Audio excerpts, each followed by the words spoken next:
Good morning. Good morning. Java Delight will uplift you. Stay tuned. The show is about to begin.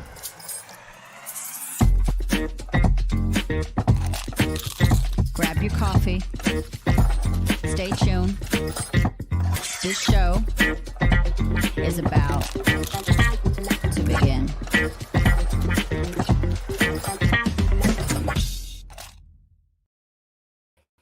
Good morning, ladies and gentlemen. Gavin Kerr is on his way. He is, I'm guessing, just taking a shower or something. He just texted me, said he'll be 1 minute away. Ladies and gentlemen, that was our new beginning. Here's the best part. This was made by some of our followers and some of our people that have been joining up with Java Delight, such as Miss Suze, the Creative Rebel, and one of my favorite people I've met through the internet, Miss Jessica Dugas. Thank you both for that. That was an absolutely. Suze made the background and Jessica made the video. Absolutely amazing. I thank you both for what you did there. Today is Thursday, April 19th, 18th? Nope, I think it's the 16th. Good morning, Mr. Tracy. It is good to see you, my friend.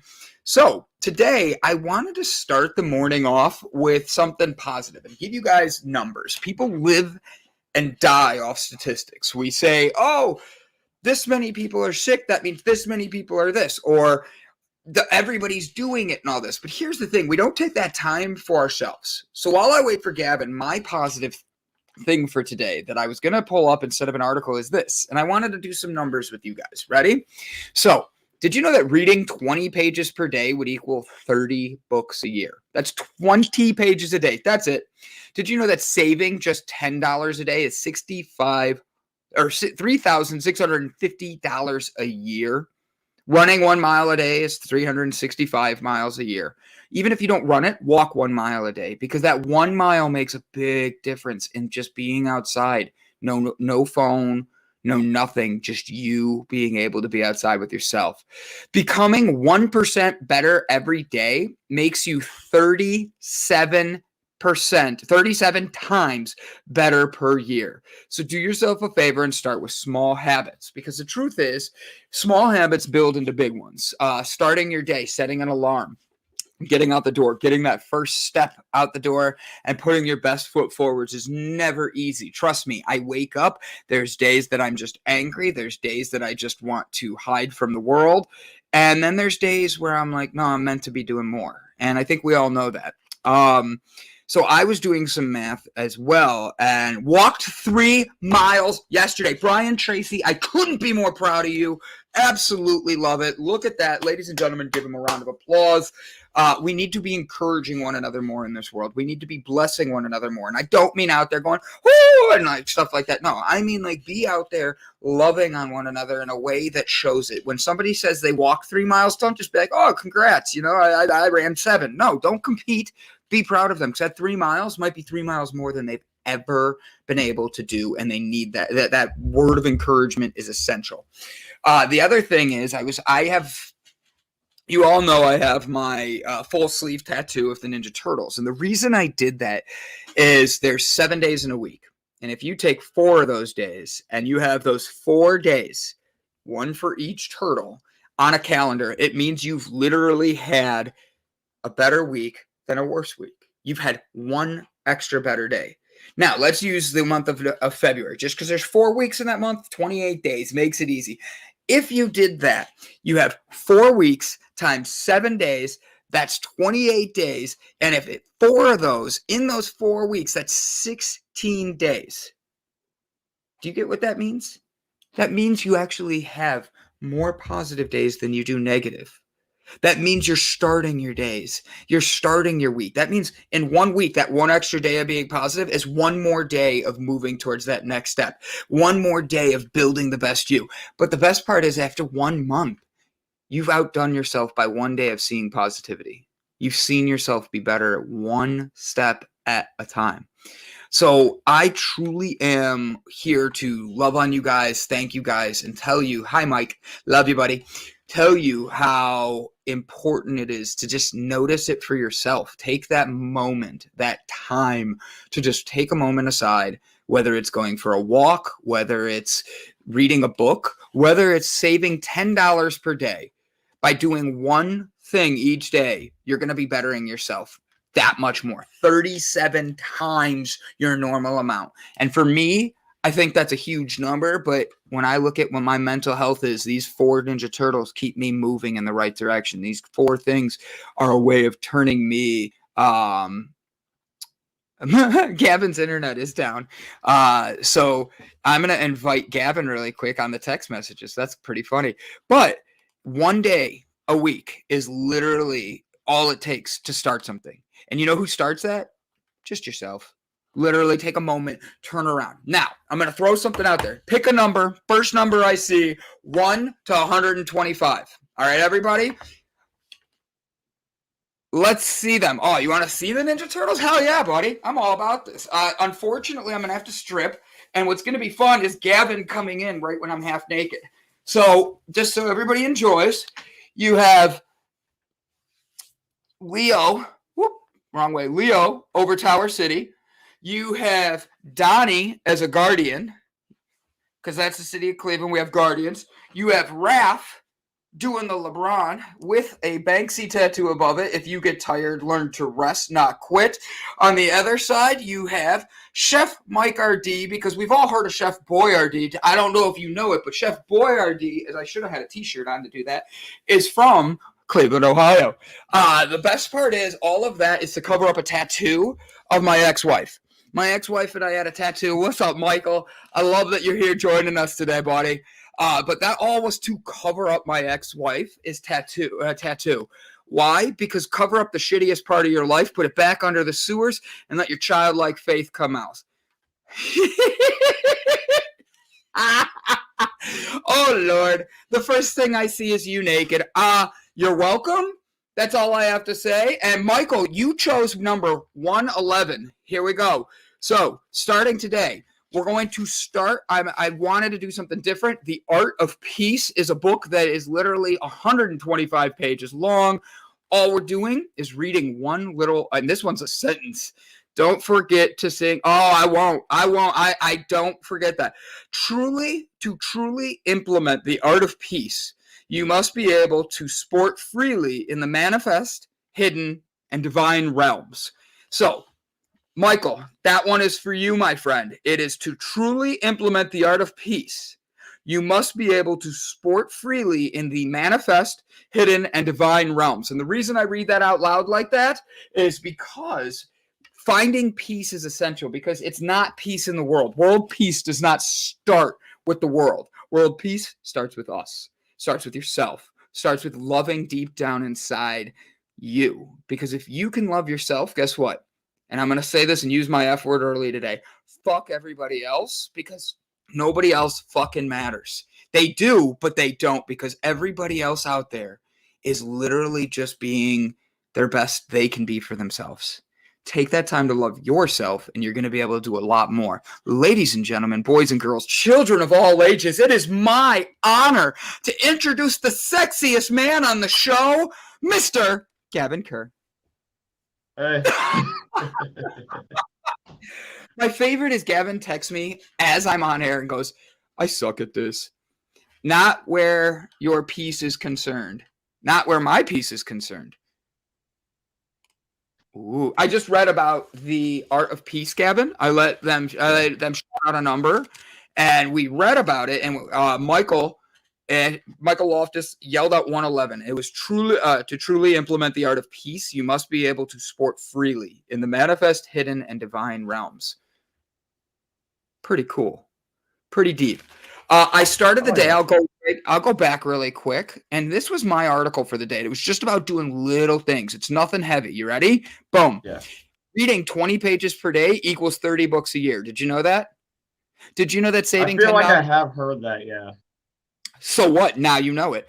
Saving $10 a day, it gives you $3,650 a year. Running 1 mile per day is 365 miles per year. Becoming 1% per day makes you 37 times better per year. Absolutely true. We were talking about that this morning, and I was saying how my tattoo is an influence for my life to be a representation. And then Michael asked me to show it. So you missed me being half naked this morning already. And I really did. Oh no. Sarah came in right when I started, and the first thing she sees is me being naked, she says. And I'm like, oh, like you're complaining. But the truth is, I do that because there's 7 days in a week, and you take 4 turtles and put them on the calendar every day, like once a week, one for each, you're good. Okay. If you get 4 in a week, that means you had one better day than you had bad days. If you do that for a month, you'll end the month with more better days than bad days by 1 to 2 to even 3 days more. The thing is, it's changing your mindset on it. It's seeing that you can have more good than bad and really pushing it. And Michael, I love that you jumped on here, man, and asked for that, because I show the tattoo, but like to show it like I did, I haven't done on here before. So thank you. Gavin, I have really quick. That 1% one that was on your article, wouldn't you be 36% better? So actually, no, it would be 37% better. Do you want to know why? I would, yeah. 3,650. If you do that and you do estimates, what is an estimate? Goes up after the halfway point, right? I guess so, but then are you counting don't you have to count the first like couple of days or whatever? Or at least the first day? Days.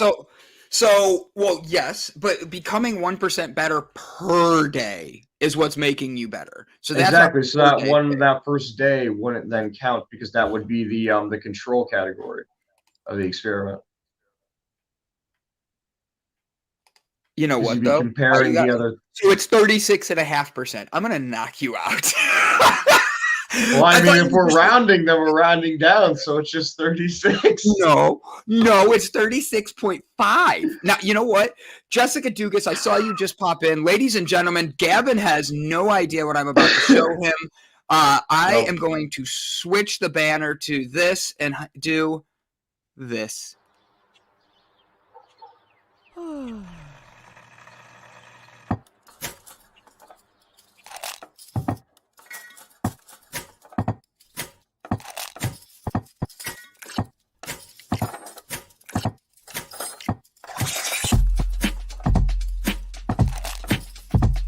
Good morning. Good morning. Java Delight will uplift you. Stay tuned. The show is about to begin.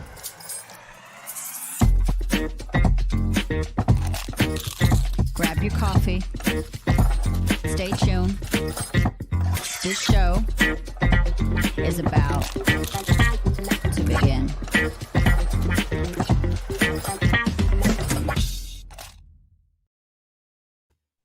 Absolutely amazing.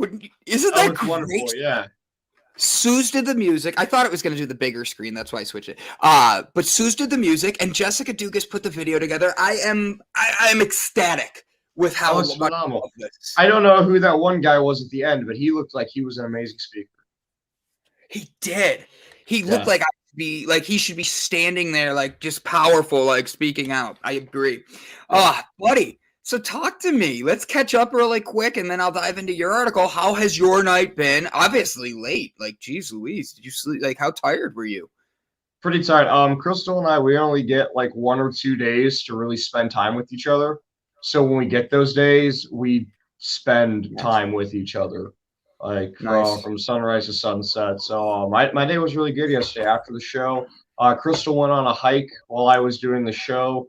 So I went and got some errands done. She wasn't back by the time I was done.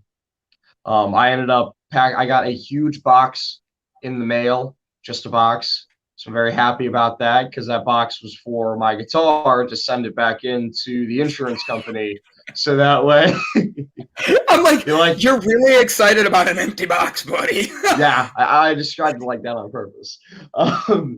So I packed up my guitar and I shipped it out to UPS. I gave it to UPS to be shipped out, so that way now I can get my gift card for my insurance, so that way I can go get a new guitar, which I'm very happy, very excited about. That should be coming in the mail shortly, unless something God forbid, happens where they're like, you know what, we're gonna say no on this. I'd be pretty pissed about that, especially because now they have the instrument. But so I did that, and Did you get then your guitar yet? I didn't think you got your new guitar in yet. no, I just sent the old one in. Okay, I get Yeah, that. Go ahead. I'm sorry. I yeah, just yeah. making sure because I know No, how you're good, important it you're is. good. So I I actually sent the old one in, guitar. and now I'm waiting for them to receive it, and then they should send me a gift card with how much it was worth to Guitar Center, so I can take that and go buy a new one. So I met somebody yesterday that was the reason I was texting you. I was going to bring them up. Have you ever heard of music healing? Like you use I've heard music to help that yourself heal? I've heard of the concept of it. I know if there was like a business or something, but yeah, I've heard of the concept of it. Oh, I have an appointment for you and I next week to be able to go there and actually have you do it and understand it and talk to her about music and what it does and ask questions for real. And it's in Lakewood. Oh, okay. What time and what day? I don't know. You and I are going to pick that. She just said whenever we Oh, want. okay. I thought Not you like already made the appointment. No. Like, She's going to I make got sure stuff to do. I have work, Brandon. No, Yeah. the music healing is part of what I do. Jessica, in my work, 100%. I think it's actually a big thing. We don't realize how much music plays an influence on us. I laughed because I was going through a very stressful thing recently, and I turned around and I told Gavin this one song that I've never heard before by an artist I've never heard before, came across my Spotify, and every word he said matched what was going through my life. And I was like, oh, and Gavin's response back to me is like, yeah, music. And I'm like, oh my God. So, Gavin, do you have an article today or no? I do not. No, I'm on my phone right now. I woke up Do late. me a favor. I'm just a mess today. I am a true human being. Do me a favor. Yeah. We're finding peace in this. Throw out a number 1 through 125. 7. Okay. Wow. That's really low. I didn't expect it. Oh, of course. You picked the one with the most amount of words. And I'm reading. That's why I picked it. I knew. I'm psychic, it. and I knew. Yeah. You ready for this? Gavin, your Yeah. phone cam looks amazing, by the way. I know, doesn't it? It better look amazing. No, I know that it looks so much better. I actually think that I'm going to start having my phone plugged in and have that for my camera, and then I'll just have the computer off at the side so I can control things behind. I agree. Gavin is his name in my new band. So, ready? Love, a spirit that embraces and nurtures all things. Tears of gratitude and joy streamed down my cheeks. I saw the entire earth as my home, the sun and moon and stars as my intimate friends. All attachment and material things vanished. The second vision took place in December of 19. I think this is the introduction to this thing. Because it has something before it. Yep, it does. How about page 13 through 125? I don't want to read the whole intro, and I like page 7. It was like the beginning intro, and I'm like, whoa, never mind. Like 116. Like, of course you do that. What do you mean? Of course I do that. I was going to say that no matter what is a stall tactic to get me to get here. The art of peace is a form of prayer. It generates light and heat. Forget about your little self. Detach yourself from objects, and you will radiate light and warmth. Light is wisdom. Warmth is compassion. Where's my cookie? My mom just sent me a message from downstairs going, 7's the number I would have picked. Thanks, Mom. I love it. Yeah. My mom, you never know what she's gonna do. She might stop in, like just to pop in and say hi. But yeah, Gavin, it's about. I think you and I are doing some pretty cool things. We talked about it in a group chat yesterday. You had trivia last night, but for our morning show, and then did you have a recording yesterday for your new show or no? No, I'm doing that today. That's today. Tell everybody a bit about that and what you're planning with that one. So for that, the way that I've been trying to do the show is I will look up the artist, study a bit about them, where they're from, some of the other interviews if I can find any. But I mostly listen to the music, and then I'll pick out specific songs and specific lyrics from those songs that I want to talk about. But overall, it's just getting to know the musician a bit more and a bit on a deeper level. A lot of the times we don't talk about music, we just talk about them and some of their life experiences and just kind of banter back and forth. But then I always try to bring it back to the music itself, what they have planned, a bit of their journey, and how their writing process goes into effect. Today I have Nice. Lady Redneck on, who is Your mic went out, buddy. Oh, today I have Lady Redneck on. Yeah, you have no sound. There we go. Try that. There we go. There you go. It just came back. I don't know what you did, but Cool. it worked. I don't know. Today I have on Lady Redneck, who is an up-and-coming country artist. So that'll be interesting because I've never really talked to anybody who's a country artist before. Are you a country fan at all? Yeah, I like folk. I like folk music a lot. I like a genre called dark country, and I like a lot of classic rock, which is like can be integrated into country. Like there's a gray area there between country and classic rock. Dark country. I've never even heard. I'm being honest. I have no idea what that is. Think of like Sons of Anarchy, like what they like country that they would listen to while riding a motorcycle. Yeah. So I have to ask, how much do you actually enjoy country? I'm just not a country fan, but I'm intrigued by your interview because I think you're going to be able to have a conversation about things that are different, you know? Yeah, country that is on the radio, I have very, very little to enjoy. Yeah, no, not about Old Town Road. Not about like country rap. That makes me uncomfortable as a genre. Country, when I think of country rap, I imagine I'm like laying in a bathtub full of cold spaghetti. But actually, no, just cold pasta. But it's not even like the same kind of pasta. It's like rigatoni and fettuccine and cavatappi. Like it's just so specific. Yeah. Yeah, I'm just laying in a pool of cold frustrata. Let's call it that. Or metal country. I can't even think of a song other than like Kid Rock that would be a metal country. Yeah. I can get behind some of that. I can get behind some of that. Some rock and country, metal and country. 100%. What's the one song? Because I do have some like I call them guilty pleasures that are country songs that like everybody loves that I just can't help but love. But it's a country rap. Brian Tracy wrote, "Damn it, Kevin, your next interview's with a country rapper." That's fine. I'll make it work. We'll figure it out. I'm sure I'll find something I enjoy. And if not, I'll be honest with you. Like, you know what? I'm not really a fan of the genre. Change my mind. Like, boom. I'm definitely down with that as well. Yeah. I like that. Yep. 100%.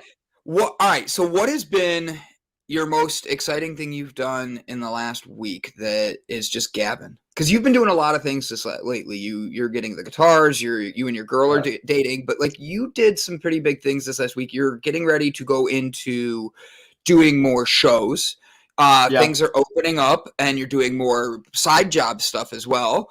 How's that all going for you? And have you found a niche that's just because you seem to be in a niche with the trivia thing? I've noticed that. Yeah, it's a lot of fun. Yeah. I guess for me, the most exciting, it hasn't happened yet, but I have my agency meeting with PMTM next Thursday. It's like a 4-hour meeting or something like that. It's super long. But that is going to be when I sign the contract and figure out everything that's going to be going on with them. And then they will take me and direct me to who I'll get a photo shoot from. I love it. I love it. Yeah.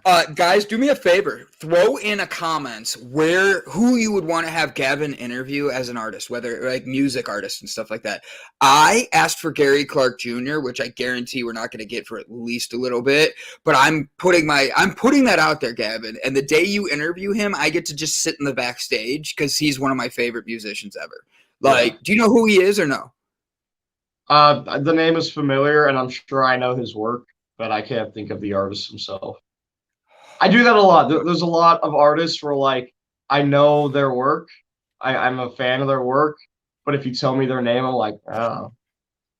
I got it. You know what? I get that 100%. Yeah. And then this is who you're interviewing, I'm guessing. New age outlaw country artist that crosses into rock. I love do it. enjoy some of his stuff. Yeah. Yep. Yeah. This is another good comment. Yeah. Who combines those vibes? Bubba Sparks, and there's no jam like Bubba Sparks. You know who Bubba Sparks is? Maybe. I don't know. I tend to stay away from artists who have multiple X in their name. Is that just a rule of yours? Yeah, because I know so many SoundCloud rappers that just have that. Like, it's become a thing. It's like anyone who has like Lil or like multiple X's, I'm like, you know what? Not my cup of tea. Like, yeah. Sometimes I'll get like tricked into it and I'll listen to them by accident like a featured artist. So I'll be like, all right, that was dope. I dug that. But a lot of the time I'm like, you know what? I'm not even gonna. No thanks. I appreciate it, but. All right. So trivia yesterday. You gave us some trivia questions. How did it go? I tried to surprise Gavin and show up, but I had the wrong times written down. I thought he was done at like 10, 11, and I was going to surprise him and stop in and say hi and give him a big hug. And I text him, and he's like, oh, I'm just left a little bit ago. I'm like, son of a... Yeah, no. Trivia is from 7 to 9 for the most part. Unless it's like a specific bar that has like a different time. Usually it's 7 to 9 is trivia. And then karaoke runs later. How did trivia go last night? Did they do better than we did here on the show? Yeah, they did decent. One team got 100% on the last round of the second game. But that being said, they also did god awful on all the other games. My first game. Yeah. I changed it up. The first game that I did, both rounds were Disney trivia. And then the second game that I did, it was fun facts, which some of them were phenomenal. Did you know that in the 2011 census in the Czech Republic, over 15,000 people put their religion as Jedi? All right, I'll do you a favor. That was pretty great. I need you to get another few of those from yesterday's game. And I know your paper's around you. I will read the bio for our guest today to get everybody to know who's coming up in the next half hour. Can you go grab some more of those? And we're going to play again. All right? These are fun. Let me grab my... it's out in the trunk. The book bag. Oh. Do you want a minute? Yeah, give me a minute. I'll remove you and I'll read slow. All right? Okay. I'll be right back. You got it. Ladies and gentlemen, I'd like to let you know that we have Mark Ryall coming on to the show today. He just published a sci-fi book, The Age-Decoded, which takes serious critical look at the potential effects of genetic engineering in humanity. Interesting topic. So, I have recently retired from economics and a math teacher. He was smart, technically. Technically, I think just the smart is the economics and a math teacher. He started his book a few years ago and published it this year because of many current advancements in the CRISPR genetic engineering. The story itself focuses on geometrics with Dr. Frieda Sengmeuller. I'm not going to be able to say that name, who uses CRISPR method to finally stop human aging. But unfortunately, the corrupt government uses her method in unscrupulous ways that jeopardize freedom and democracy. This topic is currently so important as we enter the age of genetics technology. The book highlights the ethical and moral implications for humanity. So remember, it is a sci-fi book, but the thing that interests me about it the most is the fact that it does relate to what's going on today. There is people feeling like this is happening and saying like there's evidence in that. But at the end of the day, this is going to be a fun topic. We've had sci-fi on a couple times this week. And the truth is there's a lot of fun that can be done in sci-fi because I think of movies like Battlestar Galactica. I am not a geek like that in many ways, but I had a group of guys that I was friends with and it became a show we watched together. it's very sci-fi, but it's very interesting how it's done. And I think that it's kind of fun to look into the future and see what they're going to do and just seeing other people's imagination on it. So having him come in, be able to talk about his book and what he's doing and the new things he's writing about, I think Mark's going to be an amazing interview. I sent him a message this morning. We got a quick conversation in. So yeah, guys, this is going to be a fun one. While Gavin gets his trivia, let me ask you guys a few questions myself so anybody can play. Have you guys been able to do anything for yourself this week? If so, what are you doing for you? Today, I have a meeting for a comedian. I have been preparing for a show that we're going to be launching soon. I have been getting ready to really find my best me. I went to a Reiki session yesterday, and I've been meditating daily. At my Reiki session, I was told to turn around and stop focusing on my negatives and really start looking at who I am and loving myself. And that's been insanely hard for me my entire life. So I turn around today and I say, guys, how do you find self-love? How do you love yourself? Is it going for a 3-mile walk? Is it jumping on and having fun talking with me in a podcast? Is it literally going out and working out? This is one that's very popular. Spending a shitload of money on my truck. As funny as that is, I know that deep down inside, Brian's serious. He's a truck driver. He's out there on the road and his truck's having some problems. He has to get some major repairs done. But the truth is, it's finding the positive in that. And he knows he has to spend that money. But the thing is, it's a asset. It is not a liability. Brian Tracy's putting the money back into his truck so he can keep working, and he sees that as a positive. Him and I talked on the phone yesterday. How do you take your negatives, turn them into a positive? How do you get that? You fired your dentist yesterday. It was 100% something you needed, and also something that was not easy for you. I've never, being serious, Jessica, I've never ever heard of somebody firing their dentist. I have so many questions. Like the first one off the top of my head, did he pull the wrong tooth? The second one that comes to the top of my head is, what? How do you fire your dentist? Like, I'm imagining you going in and he's cleaning and you're just like, you know what? I don't think you're getting my teeth in the right directions. So yeah, guess what? We're just going to start all over and I need a new dentist. Like, how do you fire your dentist? I'm so curious about this right now. Gavin, have you ever fired a dentist?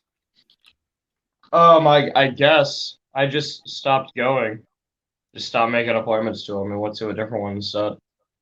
But she says she fired her dentist. That was 100% what she needed. And I'm sitting here picturing her being like, you're fired, like Donald Trump. You know, like I'm using him as it's a long story.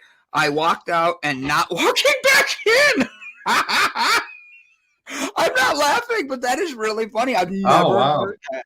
Your dentist must be a dick. Like, for real, that sounds mean, but like, whoa. And yes, you can fire any medical professional, but I don't hear of it. Like, you just stop going. You don't hear of, oh, I'm done. F you. That's what I'm saying, yeah.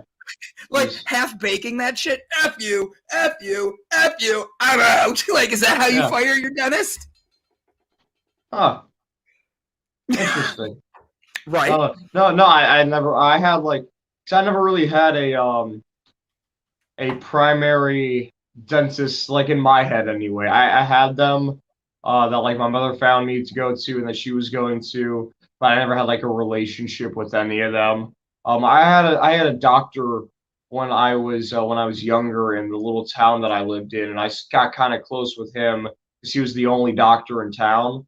So anytime I was sick, I'd go see him. I don't even remember his name now though, and I haven't seen him in probably a decade. Because I don't go to the dentist or the doctor very often at all. And you just started at a new dentist. I did, yes. And this dentist is phenomenal. I'm family friends with some of the employees there, and that's how I found and got into the dental office. So I'm really happy about that. That's awesome. That's fun. I got my own barber. I got a barber. I have a barber. So pretty stoked about that. Yeah, she actually Barbara, where's your barber at? He's at Urban Cuts in Cleveland.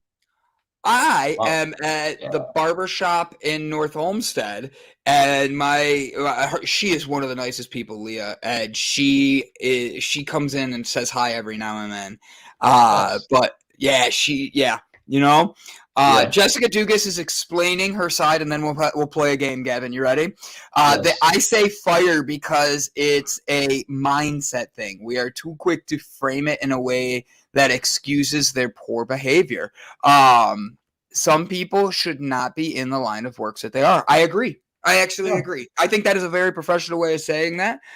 Michael asks, where are you guys based out of? I am the east side of Cleveland, Ohio. Gavin is the west side of Cleveland, Ohio. We have other people that are chiming in the comments that are from London, from Arkansas, from oh man, Finland. I saw Finland one earlier in the day. I mean, we are all over the place and all that. Michael, where are you located? Because we're looking at doing a whole bunch of different things and getting ready to do spreading delight and all that, and getting out in the town and actually giving back to people. This is a good one. Shout out to the Regal Beagle in Lakewood. But the best part is he has not cut his hair in 19 months. Mike, I hung out with you last night. You look the best homeless person I've ever seen. Thank you for being you. I had a dream about homeless people last night. Oh, hold on. I'm going to come back to that. Hold that. Okay. Just so you know, Michael, I don't care if you're a Pittsburgh Steelers fan. I don't care about anything. We remove sports and we stick to the fact that with both teams being good, it makes our rivalry better, and I'm all about having fun. Other than that, I love Pittsburgh. I love going there. I have pictures there. Love Pittsburgh. Great city. Keep bringing good vibes, man. And maybe Gavin and I come at breakfast with you one day, because that's what we're doing, is out here trying to make the best of the day, spread delight. All right. What? You had a dream about a homeless person? You were homeless? Or No, I had a dream about homeless people. People, okay. Yeah. It was really interesting because so I was at work closing, and for whatever reason I went outside. I went outside and went across the street to go get food, which is weird because everywhere was closed, including us, but the doors were locked. I was trying to get back in. And these homeless people were like zombies in the fact that everybody was trying to get away from them and didn't want to like interact with them. And we were like trying to run in and get the doors closed and relocked before they could get to us. But at the same time, they were still actual people, and we were just avoiding them because we didn't want to like try to deal with their problems. It was really shitty, in all honesty. But I knew all of them. It was like people that I knew. They just were in like homeless person character. And they were like all asking to like if they could stay at my house. And I'm like, no. That's interesting. Yeah, it really was. Like, my thing is, I believe dreams are meant to be something that we learn from. We can see things with them and stuff like that, especially when you're in that third stage of realm sleep. And like when you're dreaming about people you know in such a, I want to say dark light, because of the fact that it is they were coming across homeless. It makes me be like, whoa, what did you eat something weird beforehand? Did you what was different? Did you do the wrong type of edibles? No, I haven't done any edibles. I had a quesadilla for breakfast or for dinner. So. I don't know. I've been eating a lot of those lately. Yeah. I love it. Mike Herzog said that as soon as he can go maskless, he will cut and shave his head, shave his hair, shave his beard. You're innocent when you dream. True. I've had people tell me when you're dreaming to tell yourself you're dreaming and then tell yourself you want to fly and see what happens. And you can fly. Now, I've tried that, but I don't dream often. But when I do dream, it's usually so in depth. Like, I don't forget any of it. It's like deep. Yeah. Michael Loftus said that, hey, he's a Panthers fan, so him and I are good. We're good. We're going to be buddies now, the Carolina Panthers, Cleveland Browns. So him and I are able to be friends, and we'll both hate Pittsburgh together, but love the city as a city. You ever watch American Dad? Yes. I used to be a bigger fan of it, just not as much anymore. Did you ever see the episode where Steve was lucid dreaming? Yes. Yeah. So for those listening, Steve is one of the characters in the TV show. The way that he would lucid dream is whenever he saw a red ball randomly bounce past him, that was like the sign that he was in his dream. And he would just do crazy stuff. You know, like he'd tell off his teachers, he'd make out with the hot girl in school, and then he'd fly away and stuff like that. Well, Haley and Klaus, two of the other characters, were getting sick of him just like sleeping everywhere or something like that. He was being a dick somehow, and they were irritated by it. And so they threw a red ball in front of him to mess with him and to make him think that he was lucid dreaming. And he's like, this is the most realistic one ever. And then they start doing like weird, crazy stuff to like make it seem like a dream. And it just got really out of hand really quick. So if you could F with somebody with a dream and make them think like that in real life, would you? They tell you, okay, the red ball thing, like he had, okay? Yeah. And then you get a red ball, bounce it by them, they think they're dreaming. Would you F with someone knowing that's their trigger? Probably not, just knowing how dangerous that could be, like from the show. Because I mean, he told them to drive them to school, and then made them cause multiple car crashes. I had a car crash dream last night too. Whoa! You had a lot of negative dreams. No wonder you came on looking like you were stressed, like you had a bad night. I guess, yeah. Well, I don't feel stressed from them, but like, so you know when you're going on the highway and you're most definitely going a little too fast, and you see a cop and like you slow down all of a sudden. Mm-mm. Yeah, you don't know that feeling at all. You've never experienced that. Sure. Yeah. Well, in the dream, I was driving and I'm going like 40 and a 25 down back roads, and the cop is in front of me, and I'm all like, oh, and I slam on my brakes, and then they start both speeding up and slowing down, like trying to like rematch my speed so they can turn around and pull me over. And the cop goes to do a U-turn and ends up hitting another car and causes like a 3-car collision. And I get out and I'm all like, oh, what do I do? And I see someone else take off. I'm like, okay. And so I just got in my car and kept driving. And this was a dream? Yeah. Thank God. Okay. I'm like, yes, dude. Yes, this was a dream. I'm sitting there going, first off, how'd you get a cop to race you? The only time I got a cop to race me, swear to God, this is a true story, was on my Vespa. And oh, I'm picking that up next week, by the way. You want to go for a ride? I'll put you on the back, buddy. I don't care what people say. I have a scarf. We'll go. It'll be and it makes like, it goes like 55 miles an hour. This thing's quick. No, thanks. I appreciate it, though. Okay. You got it. Hey, Mike or Michael, do you guys want to go for a ride on my Vespa? So the truth is, I was going down one of the side streets, and I was purposely avoiding a lot of roads, and I needed to take that because the thing was the Vespa was brand new, but it was like literally. I knew she was gonna come through on this one. She makes fun of me. Mike makes fun of me for this Vespa. Everybody does. I paid $200 for it, and I put $200 in repairs, but it looks like $1,000 Vespa now. Okay. And runs great.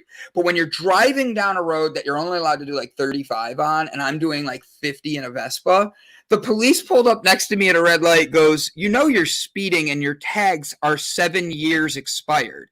And I explained to the cop what happened, and he goes, does it move that fast? And I'm like, well, do you want to race? And the cop said, let's just see what it could get up to and if your speedometer works. I got up to 55, and he's sitting next to me, looking out the window, going, "That thing's quick." I'm like, "Yeah, it is."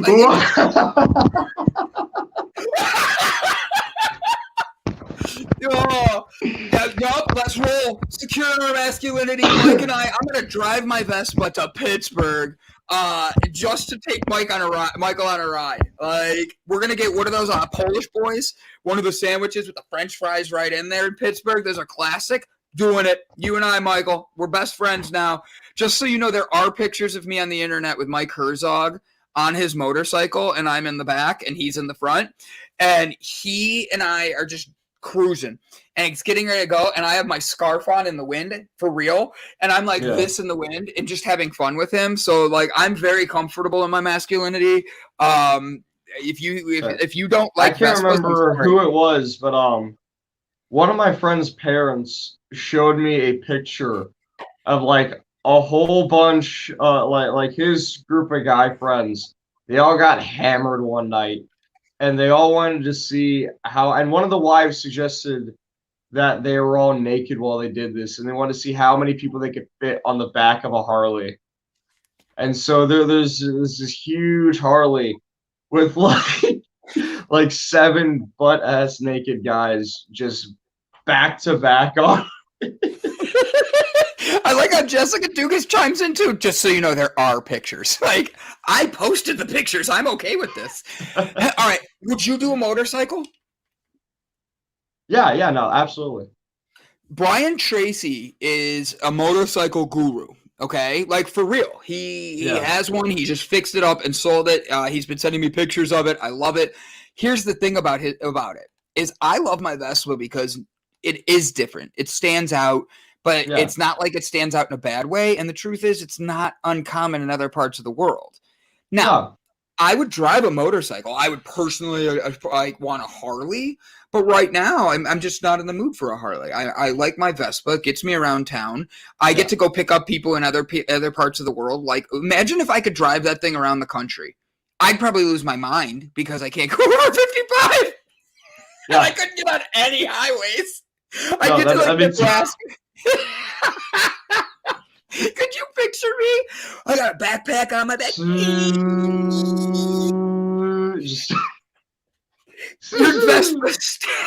Your Vespa stands out even in the garage. It does stand out. I had a Harley for a while actually. I had a 2002 Electra Street Glide electric glide that I absolutely loved. And a woman cut through a turning section and ran straight into me and totaled the bike. I was fine. I got up without a scratch on me. I think the most frustrating part of the situation, though, they ended up totaling the bike, which sucks. But the most frustrating part is that she got out of her car and I was ready to just like sort of like screaming, like, what the hell is wrong with you? Why would you do that? Like, why would you cut through the lane? Where the hell are you going? Like, what were you thinking? And stuff like that. And then out came this 6.5-month pregnant woman. And I'm like, oh, are you okay, miss? Do you feel any issues? Like, I know I just got hit by a ton vehicle wearing leather and a helmet, but are you all right? Like, yeah, 100%. Wow, I'm glad you're okay though. That's why you have to wear a helmet. You have to wear a helmet with these things, and like the people that don't, it's fine. Do you? But like, be cautious because it's not you I'm worried about. It's the other people, and I love you for who you are. That's why I don't want to see. I'm worried about. Well, I just think this is an awesome thing here. Once upon a time, there was a motorcycle club, the Hells Vespas. And if there wasn't, thank you, Brian Tracy. That's the name of my new gang. No, don't mess around with that. You got to be careful, like wearing patches and stuff. If you have patches and they're not agreed and you don't have the permission to wear those patches, you get killed doing that. Yeah, I wouldn't do that. I would make sure, there's 3 people in our chat right now that are playing that I would talk to about a bike before I get a bike. And I would not wear patches because I don't know anything about it, and I don't want to get killed just for a patch. So, yeah, exactly. You have some fun things you're going to play with, interesting facts, huh? Yeah, fun facts. All right, test me. Here we go, guys. And you guys could play along as well. I know there's a small delay, but guess what? Jump on. Just make sure it's not a 3-piece patch, and you're good. I don't know what that means. 3-piece patch. That would be like the name, the symbol, and then like Cleveland. Like if you had a patch that said Cleveland on the bottom of it, I believe that's what 3-piece is. But regardless, if you have a patch that said like Cleveland on it, then that's saying that you own Cleveland. That's saying that you're claiming Cleveland. Really? I did not know this. Yeah. So if you had like the the Delight was the name, like Motorcycle Delight was the name of your club or whatever. And so you had Motorcycle Delight and then your symbol and then Cleveland under it. You're saying that you own Cleveland. Okay, so we're doing that then. No, we're not. Technically, I have a full sleeve Cleveland tattoo. I have Cleveland tattooed on my other arm. I am B from CLE.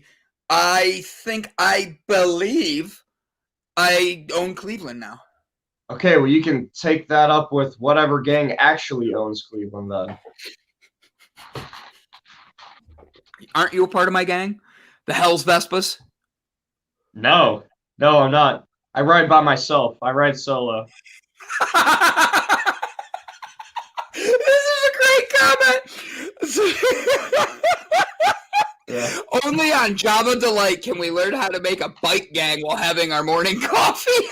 Yeah, no, there's rules to this stuff. I looked into it.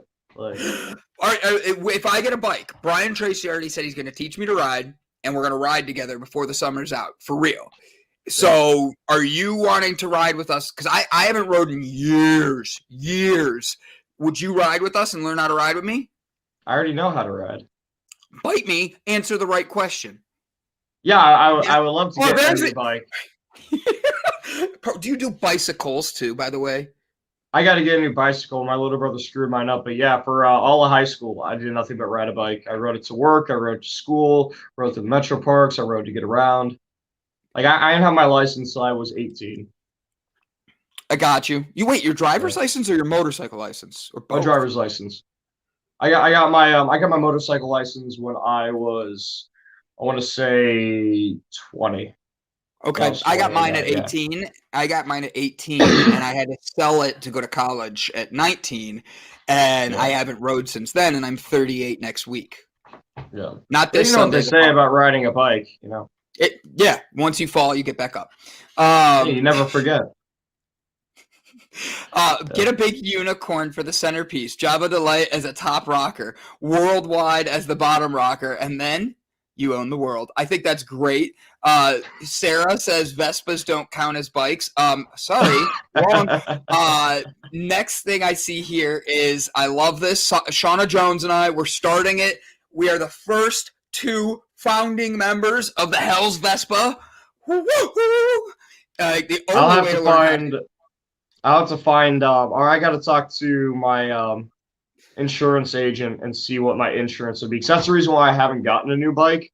Because since that accident, they still put my insurance up because I had 2 speeding tickets from when I was younger, and so those are almost off my record. But because of that and the accidents, they ended up hiking my insurance way up. So, and I also acknowledge that it's a toy. It's not like a necessity. So as much as I want it, I'm trying to be financially responsible. So we have a very special guest in the audience today, Phil Dugas, one of my favorite people in the world, Mr. Dugas. Guys, Jessica is the breakthrough show. I talk about her a lot because Jessica is doing the same things we're doing, but we don't look at each other as competition. We say, F everybody else. Let's be happy. Let's love, share, and love on one another. Her husband is a huge Care Bear fan like me, and maybe not, but the truth is he is a absolutely genuine, great father figure, role model, and everything. Yeah. We need to praise more men for being men like that are leading, that are staying, that are faithful, that are loving, and that are being role models. So, Phil, I salute you today, my friend, because you are 1 in a million, and I thank you. Mike, you and I are not talking right now because I'm very disappointed that you're agreeing with Sarah that Vespas do not count as bikes. So I don't think they count as bikes. And there goes Gavin. I don't know what happened to Gavin. I'm sorry, everybody. Yeah. So go ahead. Actually, you were going to quiz me on interesting facts. Oh, yeah. Here's a good one for you. More people are bitten each year by what predator than by sharks? Is it A, raccoons, B, snakes, C, spiders, or D, New Yorkers? I'm going to say D just because I think it's hilarious. That is true. Wait, what? Yeah. Wait a minute. Random New Yorkers bite more people than shark bites in a year. Yes. Give me another one. I don't believe that. I do believe it, but I just think it's stupid. Yeah. During World War II, what unlikely soldier joined the Polish army? Is it A, a penguin, B, a tiger, C, an elephant, or D, a bear? Can you repeat the question, please? During World War II, what unlikely soldier joined the Polish army? Was it A, a penguin, B, a tiger, C, an elephant, or D, a bear? I'm gonna go elephant. Yep, Michael Loftus and I go elephant. Elephant. It is actually D, a bear. His name was Wojciech, and he carried ammunition and occasionally drank beer. Sarah Nelson got it correct. Congratulations, Sarah. Shauna Jones says, we are our own. Well, Gavin gets his next question. We are bikers in our own mind with the Vespas, Brandon. I agree. Shauna, you and I are going to Vespa this up and make our own bike gang. Like, we're going to have our own patches and everything. Forget everybody else. All right, next question. Our guest should be here any minute, and we'll It's play like until those we get damn him. people who drive Explorers. You ever met somebody who drives an Explorer? So My brother Logan drives one. I feel like there's a story there. He's always going on about how much he loves it. He's like, it's a community, man. You drive past and you see people have one. They have the wave. They got the special wave that they do. Wait, Ford Explorers or I Jeep think that's Wranglers? what he has. I think Maybe you're it's thinking Jeep Wrangler. It's a Wrangler because I used to have a Wrangler, Wrangler, and when you drive by each other, it does not matter. You see another Wrangler, you wave. Yeah, that's what it is. Always wave. I loved my Wranglers. Yeah. That and Range Rovers. She's right, and Range Rovers too. She went to a very expensive school, but I know what she would say if she was here. I was the scholarship kid, epilepsy, and she would say that. Like, I love my fiance to death, and she was one of the most amazing people. And it cracks me up when she does that stuff because she's like, "Oh yeah, I went to this really rich school, and look at this, and this is why I love." She's just one in a million, and I'm so grateful that I have people like her, Mike, you in my life. All right, give me another one. I need another interesting fact. I gotta learn. When President Boris Yeltsin met President Clinton in 1995, what was his first question to the then American president? Was it A, how's Monica? B, do you think OJ did it? C, do all Americans really eat McDonald's? Or D, have you seen Braveheart yet? I'm going to say, can you repeat the question one more time? That way everybody gets a chance to answer. When President Boris Yeltsin met President Clinton in 1995, what was his first question to the then American president?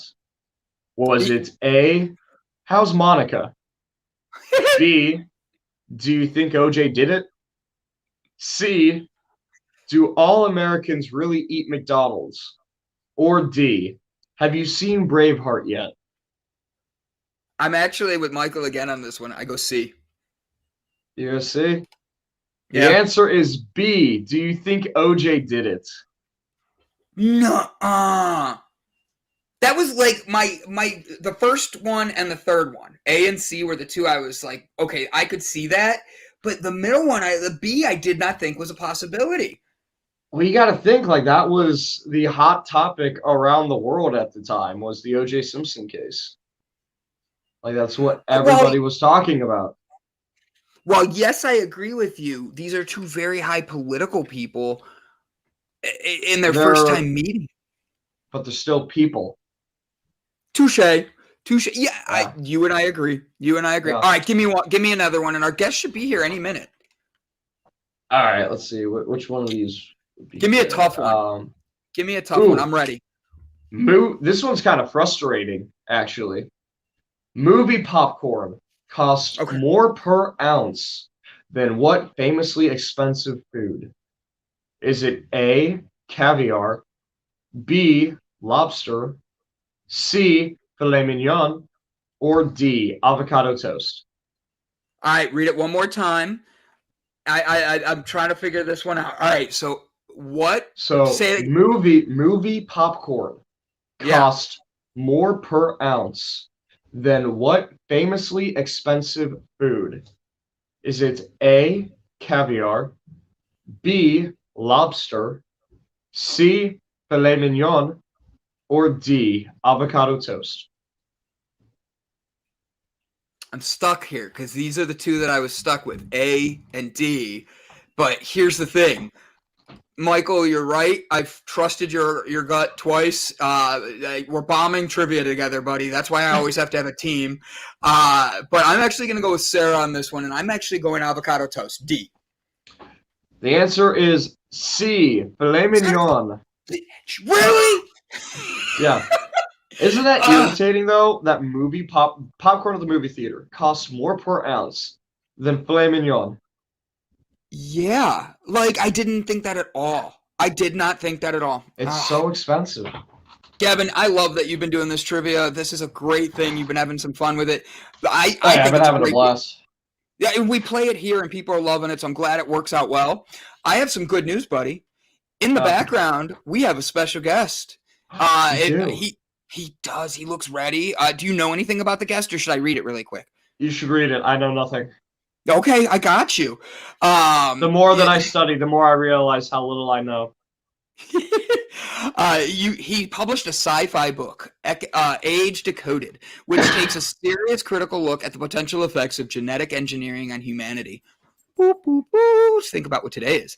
He's recently retired economics and math teacher, so he's very smart.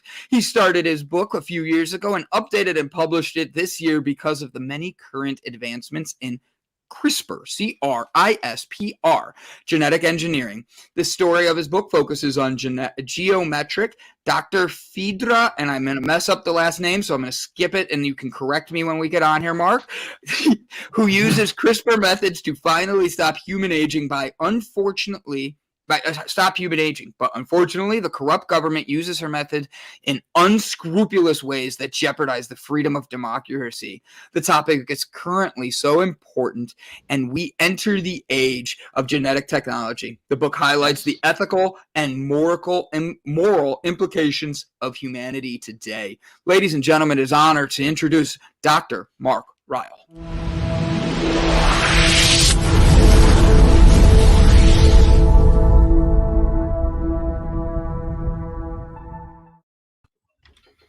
Good morning. Hey, I love your hair.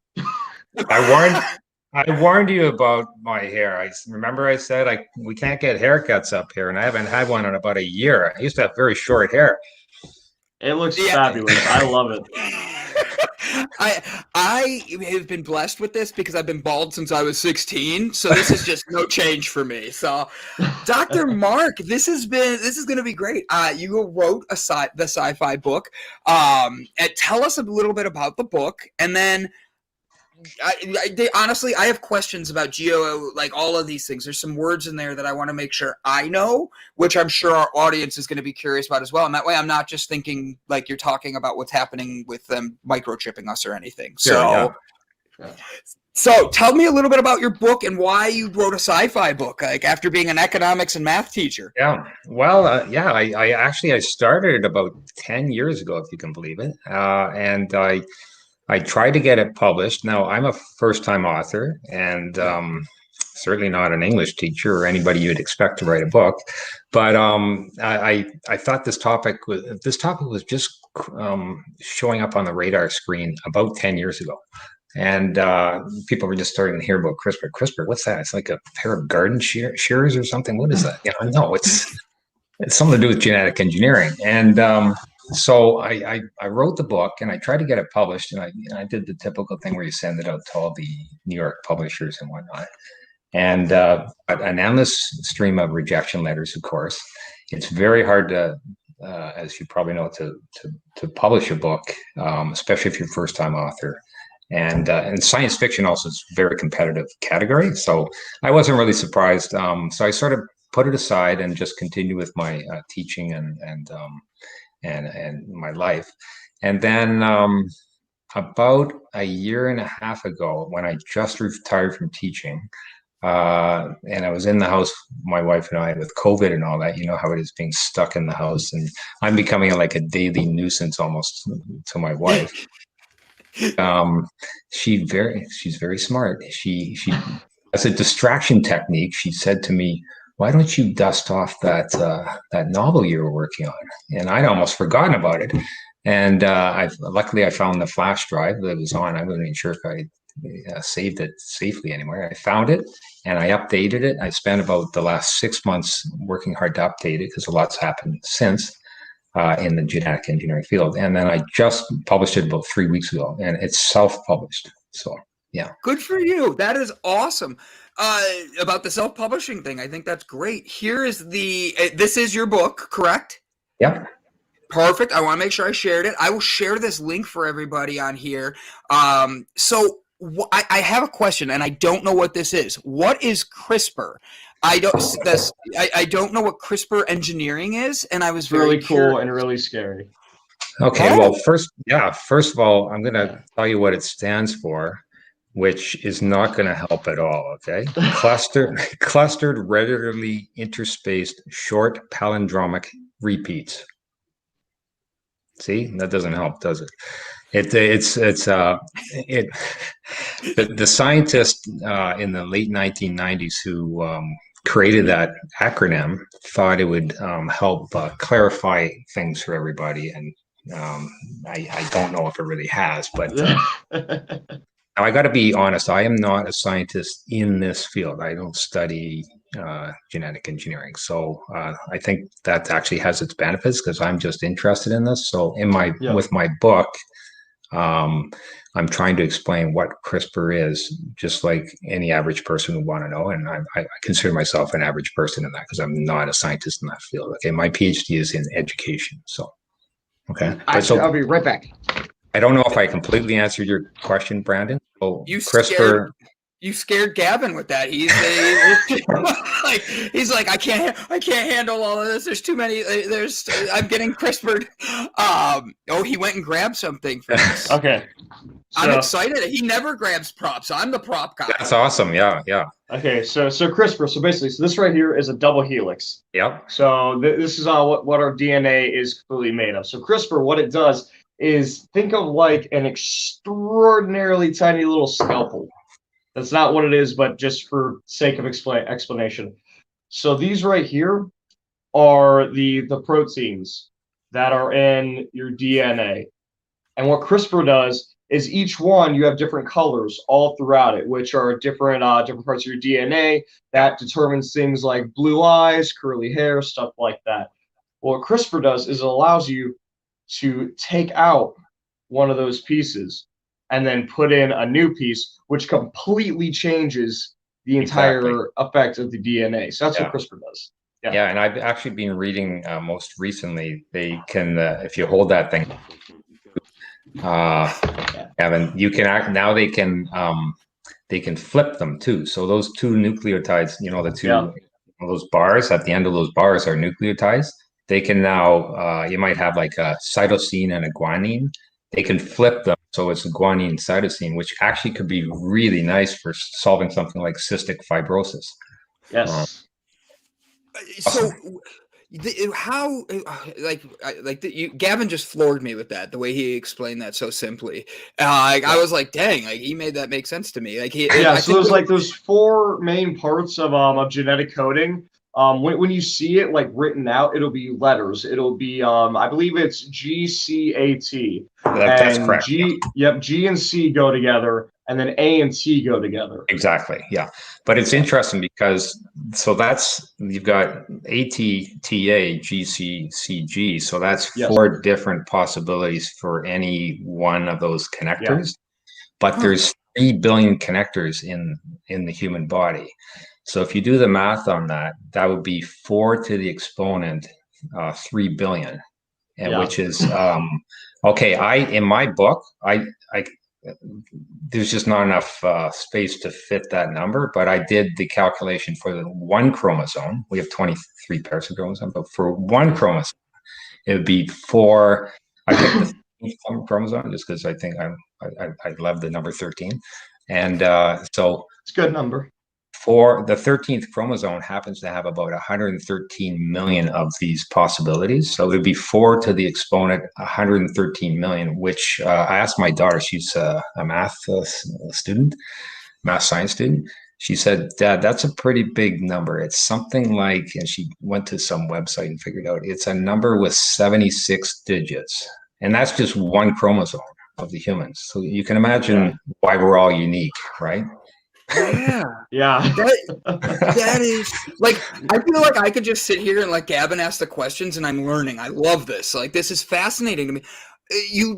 But you were an education teacher and you were learning about math and all that. How did you get into the just all of this extra stuff? This is so different than what you were doing. Economics, I do not see falling into this category. Was this just a passion or a love that made you write this book? I started the book thinking about solving aging because there's a lot of discussion about. I'm in the. You guys are a lot younger than I am. I'm 61 years old right now. You don't look it. Thank you. I do. I'm a pretty serious triathlete, so I do try to look after myself. Still, I'm feeling older, and I don't feel like I was when I was 30 anymore. Especially when training, you find that out. Anyway, so I'm a bit fascinated with this idea of trying to, live as long as you can and try to perform on the triathlon front. And anyway, so I started the book looking at the question of aging, and there's even been some research on immortality, and then it connected directly with genetics. There's a lot of research going on right now in Europe, United States, and Japan on stopping and even reversing aging using genetic engineering. How are they coming along with that? Like, I've not heard this in the news, but we also know that a lot of things don't make the news. Like, wouldn't people living forever create another set of problems? Oh yeah. So in my book, overpopulation to the max. It sounds so alluring, right? And I'm guessing in my book, what they do is they you mentioned that name, Frieda. It's Dr. Frieda Sengmeuller. She's the heroine in my book. She invents the CRISPR method for solving aging, and she does it in about 50 years time. And and then so the question is, how many people go for it? Well, it actually becomes fairly easy to do. It's inexpensive, so the government offers it to everybody for free. So if you can imagine, like, just asking yourself a question, how many would go for the COVID vaccine right now? It's maybe 60 or 70%, right? How many do you think? Can I ask you guys? How many do you think would go for not aging anymore? I feel like it would be more like 30%, just because it's such a crazy out there thing. It would be even less than your average for vaccinations. So I actually went the opposite way. I actually thought it'd be more people, because people are, and this is just being honest, people are more selfish, and we all want to think we can live forever. If you could stop aging, like right now, I'm 38 and I think I'm in like great shape and look good and everything. I don't want to get older. I want to stay where I'm at, but I don't want to go back. So for me, staying here would be a great age to just be there. I would get that shot, but I'm more reluctant to get the COVID shot than I would to live forever. So, I'm not saying to try to be like funny or inappropriate, but I think it would be an accurate or a semi-accurate, at least for men anyway, example would be penis enlargement pills. Right. Many, when you get those links or those spam emails, how many people actually click those and think, oh, let's try this out. This could work. That's true. So, well, and you're right. I mean, that's the fun of speculative fiction. You can put in whatever you want, right? In mine, a lot of people went for it. And about 150 years later, so now they're frozen. And one of my main characters is this 76-year-old Buddhist guy who's very thoughtful, and he's really wondering why he did this, like, because he's he's not in very good shape, and he's like he says, I'm at the precipice of death, and I can't get away from that precipice. I feel like I'm just going to die any day, but he never really dies. He's just hanging on. And can they not? Are they immortal, or are they? Or I guess, are they invincible or are they immortal? Because they're immortal, so he could still die if he had tripped and banged his head or something, right? Okay. But so he's in really rough shape, and he's sort of lost some of his mental faculties, and he's wondering whether he should have locked in at the age of 76 or should have just ignored and gone on. So, but anyway, later on in the book, they invent reverse aging, which is also being researched right now. And he's questioned now, should I go for that? Now that's more interesting because he's 76. He could start going backwards, and he has a discussion with his granddaughter. His granddaughter says, if you go for that, in 50 more years, we'll both be 25 years old. That'll be pretty cool, right? And he's like, I don't know if that's, I don't know if I want that either, right? So it's just bizarre, right? It just human nature. Yeah. Well, now I'm curious, do you go into the effects that would have on mentality? Because so while physically you're not aging, mentally you still are. And I know I have nothing to really say to like a 7-year-old or something like that. Like I have little siblings, and when I talk to them, I for the most part talk to them like we're equals because they're human beings and they're intelligent and whatnot. But at the same time, I don't talk to them the same way that I talk to like Brandon or you or my fiance. Like I talk to them at like a little bit of a more dumbed down, watered down level, just because there's things that they don't understand. Yeah, exactly. So, and then you also talked about how the Buddhist monk, how and that's what made me start thinking about this. Talk about the monk, how he's like starting to lose part of himself mentally, and now he's stuck in this physical age. But will he then continue to lose himself mentally and sort of go insane now that he's already has one foot in that rabbit hole? Right, exactly. And it's a rabbit hole. It's a Pandora's box.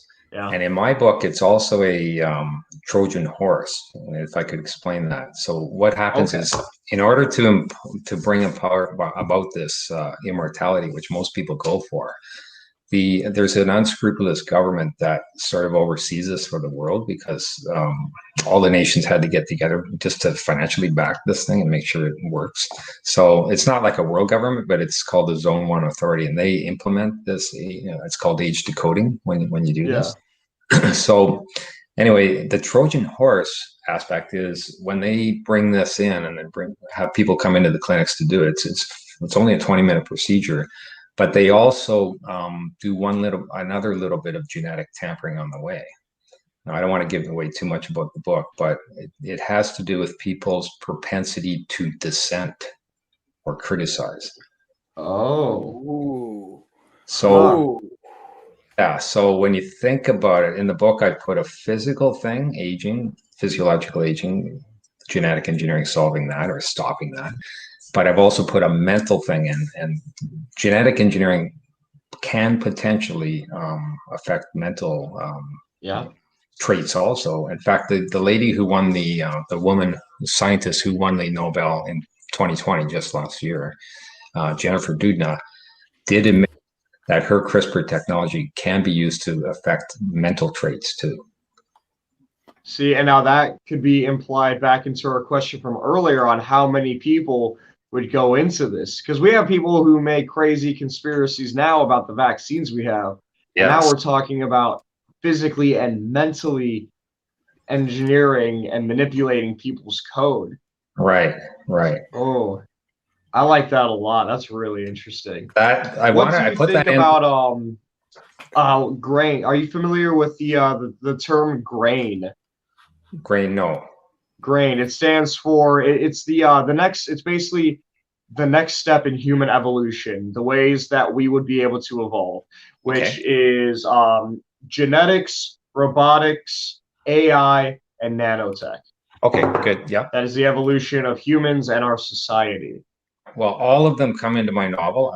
One of the premier things in the novel, this Frieda, she's locked up. And again, I don't want to give away too much, but she invents a nano transmitter, which she needs to use to try to broadcast to the world, like, what's going on, what happened to you people, you don't know what's happened. So she needs a mechanism of, even though she's locked away and she's kidnapped, she finds a way of using nanotechnology. And also in the book, it's actually in my book, it's called Artificial Superintelligence, plays a big part, because for the genetic engineering, they need the I call it. You probably heard about qubit engineering, qubit technology.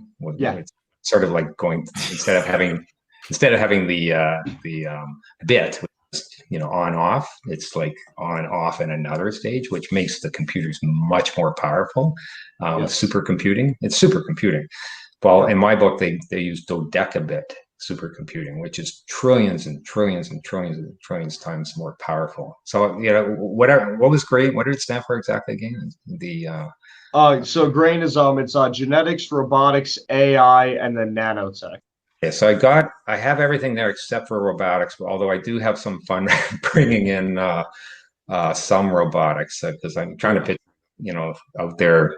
The book goes from 50 years out to 200 years out, and 50 years, there is some interesting robotic aspects to this book. One is where this fella goes into they have these sort of suicide parlors set up because, well, Gavin, you mentioned that some people, their mental state might be affected, and I imagine that some people would become almost like bored with life, knowing that. Absolutely.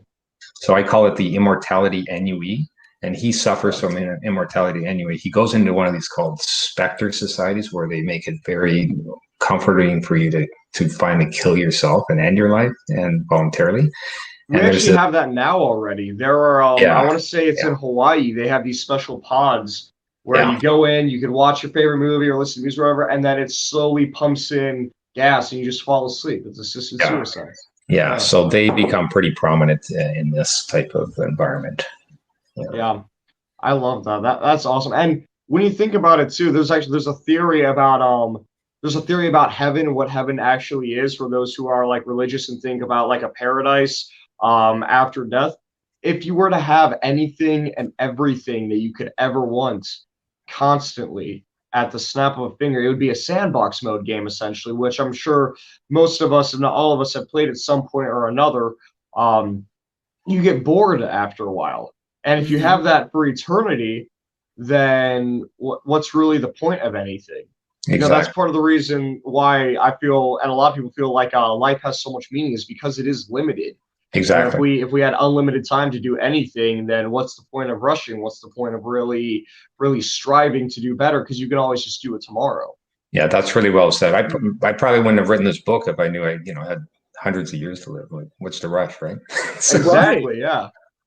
So really quick, I did see a question come in because it fits in really quick. Is one of our viewers says her son loves sci-fi. I know her son's a teenager personally. So would you say that the book would be okay for older teenagers?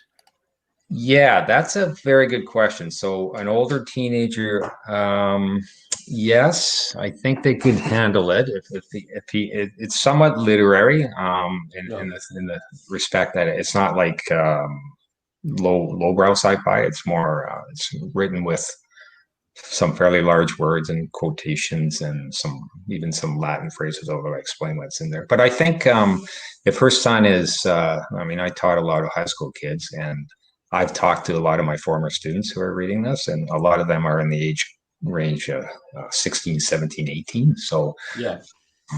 And if he's very bright and younger, he could probably handle it too. Yeah, it wouldn't be an easy read. But I think if he truly enjoys things like if he really enjoys things like biomedical engineering and GRAIN and learning about, and he already independently studies these things, that he would really enjoy the book. So I'm 21 and I really enjoy a lot of this stuff. This is what I do. Like when I'm working, I have podcasts and I have YouTube videos playing in my earbuds. That's all about this kind of stuff and the philosophy around it. So that's why I know so much. And then in high school, I studied biomed. So that's why I'm familiar with a good handful of things that you're talking about here. I'm glad you are. I read the bio and I'm like, I have to Google half these words. Like, I'm sitting here going, I don't like reading out loud in public anyways. And then all of a sudden I'm like reading, I'm like, oh, this is going to be fun for me. Like I read it beforehand. I was looking you up. So now you got into these things. Gavin, I know you probably have like 18 million questions like I usually do. Do you just want me to sit back and I'll let you take over again? I do. I'm trying to stay on topic as well with the book, but going a little bit off topic of the book. Yes. It does have to do with grain and everything like that, and the science that we've been talking about. I want to talk a little bit about AI. So, what is your opinion on artificial intelligence once it reaches a certain point? Because there's a theory that, let's say that we took you and we downloaded your entire consciousness into a computer, so you physically still exist, but now we have this perfect replica of you on this computer. Yeah. Do we need to give computer, Dr. Mark, the same rights and respect as we do you? Yeah, exactly. I think that's going to be my next book. Actually, I'm interested in looking at how, like, there's so much discussion about how robots are becoming more human, but I think now we need to look at going from the other side, how humans are becoming more robotic. So I might call it convergence, where I love that. We're already, if you think about it, we're already cyborgs in a sense that we're so attached to our phones. Yeah. Like, it feels weird. The other day I had an earbud in and I was cleaning around the house. I usually have my phone in my back pocket, and I said it was charging, so it was on the counter and it was right next to me. But then I walked in the other room, and even though I was still connected with my earbud, I felt like a part of me was missing because my phone was in another room.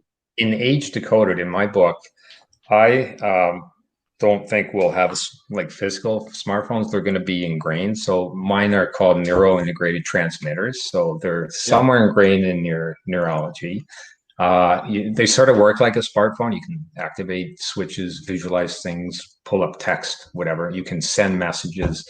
So it'll be just much more convenient. So in my book, though, they become a little bit nervous about who can listen in. They're assured by the government that nothing neuro-integrated transmitted can be tracked, but anybody who's worried about that, they speak what's called naturally, just like you and I are using our vocal cords. They don't use the NIT, but when they get lazy, they can just use the NIT. And but also, there's one fellow in the book who's speculating. He's more of a conspiracy theorist. He thinks not only they can track your communication with others, but they can track what you're thinking to yourself, what you're saying to yourself. Oh, really? So, that's terrifying, because I know I personally have a lot of dark, uncontrollable thoughts now that just like pop in my head. I call it the void, where like I'll be driving and I'll just think to myself, ooh, little old lady with a dog, 10 points. What? No. What's the matter with you? Like, well, you understand a bit of neurophysiology. I guess if you can have something connected to your neurology that transmits to others, why wouldn't that point before it gets transmitted, like just a self thought, wouldn't that be detectable too, right? Yeah, right. So, absolutely.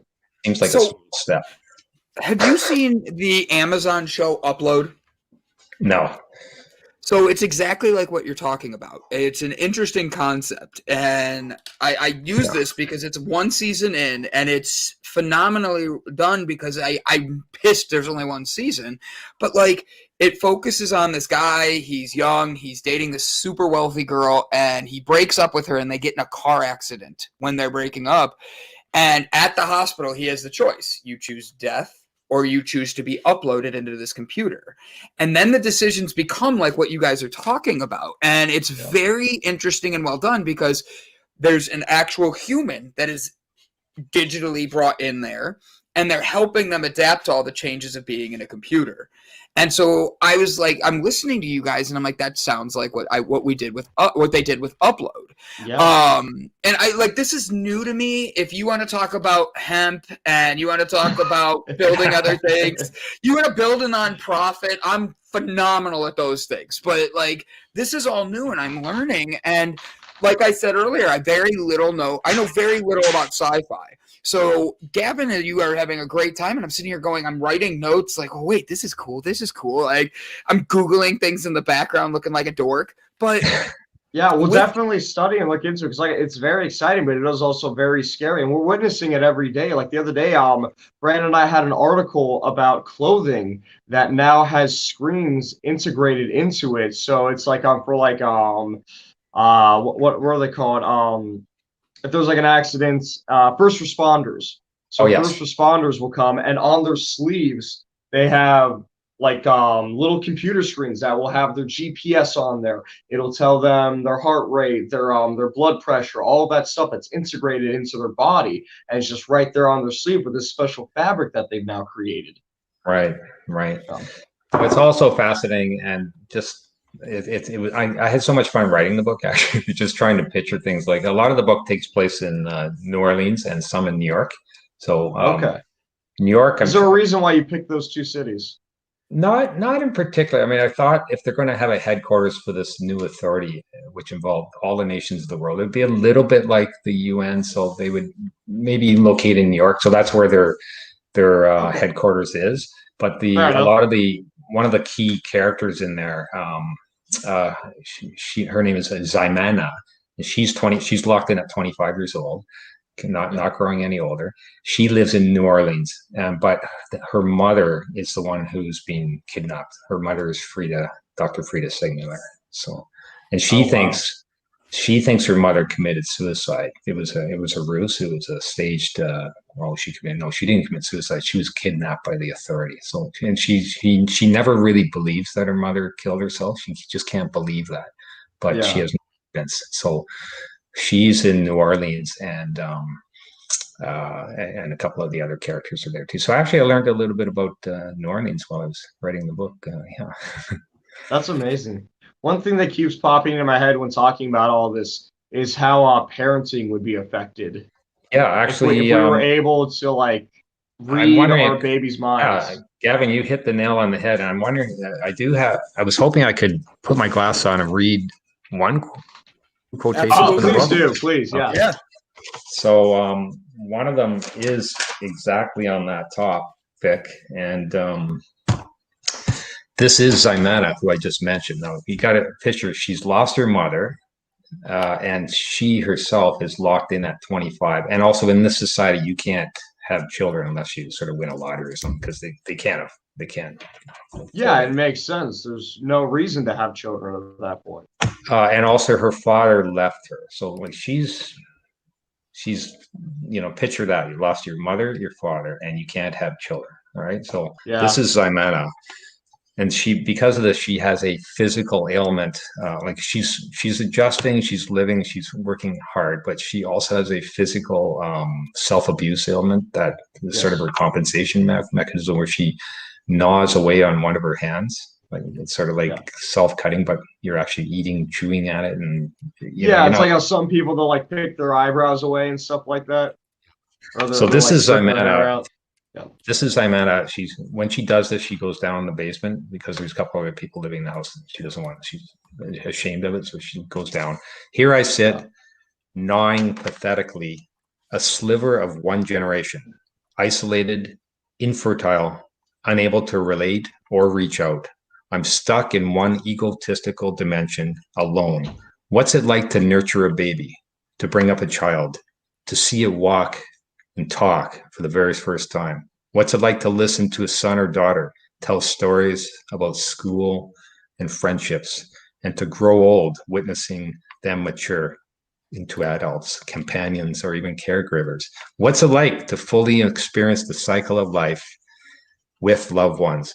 I'll never know the joy of being a real mother like women were in the old days. If I did come to know it, it would be in some artificial way, not naturally. Wow. I love that. I love you're showing very clearly the psychological damage that the society has caused their people. And as you're explaining that too, I'm starting to think about like all the jobs that would be lost because of how many jobs are very dependent on the youth and on taking care of children and teaching them. Teachers would completely change how they do their job if they had it at all anymore. Yeah, absolutely. You get to a certain point in society where people start to know all the basics and everything. So you just have sort of specialists in a sense who just teach people one special skill or how to do something, and that's it. Then they're done for that person. Yeah. Wow. This is a different one for me because I see this happening around us, and I guess because I've never been I'm the guy that took physics because I was told physics is something that guys just connect with better. And I did great in physics, but I did horrible in geology. And I'm listening to what you guys are saying, and I'm like, I wish I would have been better in science, because I think that this is where we're headed. And I mean that in the way that, like, forget traveling to Mars. I make that comment all the time. I'm going to go with Elon Musk. We're going to Mars. I'm colonizing it with him. I'm all about it. Like, but at the same point, this sounds like where we're headed as an economy, as a world. So even you saying New York, New Orleans, all these different things, I'm picturing the world and how we are today. And I think that the problems that we're having are there. Did this resonate that deep with you that you were like, I feel like my book connects with people? Because you're talking about the suicide booths. And I literally have, like Gavin mentioned it being in Hawaii, and I had to Google it in the background because I did not know this existed. I did not know that was something in the United States.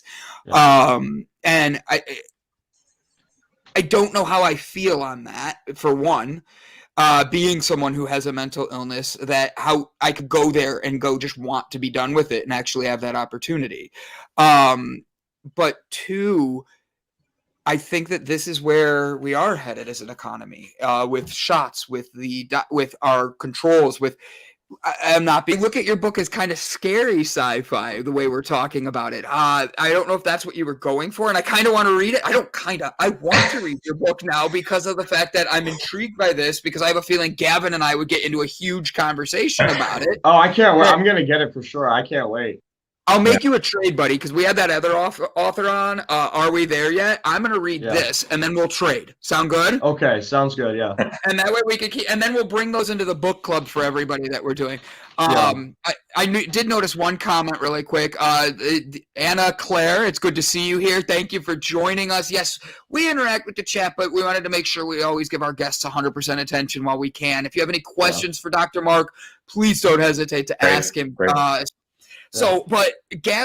Dr. Mark, all right, I'm going to ask it in a blunt way. This sounds very dark and scary. Is that what you were going for? No, I wasn't. And I just want to point out, I don't want to be too doomsday-ish, even like just putting the novel aside. Genetic engineering is going to have some amazing, amazing positive effects on our society. They'll be able to use it to screen diseases. They'll be able to use it. I'm just going to throw out a few things. There's cystic fibrosis, Alzheimer's, sickle cell anemia, even chronic pain. I was reading just yesterday that there's a group in Scotland that has identified the 31 genes in females, especially females, who suffer more chronic pain than males. They've identified the 31 genes for females, the 37 for males, and interestingly, there's very little overlap in the genes. So it seems to be a very gender-based thing, which also hooks into depression. So there's tons of things that will potentially be solved. I mean, I know a person who had cystic fibrosis. It's a horrible, horrible affliction and he died because most of them will not live a full life. I know a person with Huntington's disease, which is another awful affliction, which they are using genetics to research right now. I can give you one other example. It doesn't even have to be modifying humans. Right now, there's a group in England that is modifying mosquitoes to make. They're looking at releasing mosquitoes that do not carry malaria. So if they can do a sort of this genetic release of these mosquitoes, it'll wipe out the ones that do carry malaria and then solve the malaria problem, which affects humans again, right? So, we have genetically modified things in the past, like crops and livestock and whatnot. We've done it slowly, right? But this is going to be a faster, more direct way of really changing genes in humans and non-humans. So there's so many good things. I don't want to be totally doomsdayish, but if I could just give an analogy here, anytime there's a new technology, let's go back to the atom and the atomic, the nuclear technology. We all know that it's here in Ontario, for example, we are one of the greenest jurisdictions in the world. Like we have something like 70% non-renewable electric generation because we have nuclear. I think that's 50%, and hydroelectric is another 20. So we're one of the. I think we might be the tops in the world for any jurisdiction. because of nuclear. It's helped there, but you read in the news about North Korea and there was a recent pact just a few months ago on the elimination of nuclear weapons, but the nations that signed that, the 50 nations signed it, which is for the prohibition of nuclear weapons. None of them are the nations that have nuclear weapons. There's 9 nations that have nuclear weapons, so none of them signed it, of course. So, and if you go to the other big invention that is sort of double-edged is the bit and the internet. I mean, the internet's been amazing. It's incredible. I remember, I'm old enough to remember when there was no internet, and I think it's fascinating what it's done for our world. But at the same time, we have threat of cyber warfare and whatnot, and even the U.S. government, I think about 10 years ago, set up its cyber command. There's a reason for that, right? There's a threat there. So in my book, I just want people to know, to be aware, to learn about this, so that because especially I think people your age and even younger, because you may actually live in some of this. I'm probably going to be 6 feet under with dandelions growing above me when this stuff really hits, but maybe not you guys and younger people. So I think just knowing about this, knowing what some good and bad are is that's sort of my mission. But I don't want it to be totally dark, just like I'm not totally dark on the internet or nuclear technology. It's very thought-provoking. And for me, the thing that this book provokes the most for me thought-wise and makes me aware of that's going on in the world now is it's a race. And the thing that is for the people that are racing, if they're racing the same race, which is for immortality, but they're going for it 2 kinds of ways. They're going for either individual immortality, which is what your book is talking about. And then we also have guys like Elon Musk who are racing for population immortality. And what I mean by that is, imagine if there was a natural disaster getting ready to happen on Earth, like a volcano was going to explode, or like a meteor was going to hit the Earth and it was going to wipe everybody out, and we had a month. People would go ballistic. They'd go insane. Like there'd be chaos in the streets. People would be destroying stuff, orgy parties, all kinds of nonsense. But that does happen. It's happening every single day. There's a meteor coming, but it only gets one of us. But there's something. Well, we don't freak out. We're all aware here that we're going to die sometime, someday. That volcano inside of us is going to erupt and melt us down to nothing.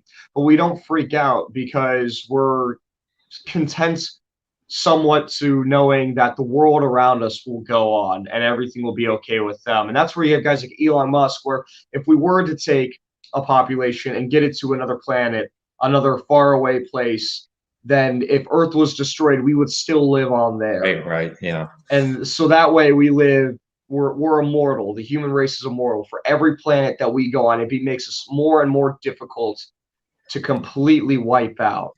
Yeah, but then we have the individual. I sort of agree with you, but you could still have like I don't know if you saw the SciFi, the Andromeda strain, which Michael Crichton wrote the book. The virus came from I think a satellite that came into the Earth. So like these viruses could still transmit across different planets, and as definitely, living being traveling back and forth.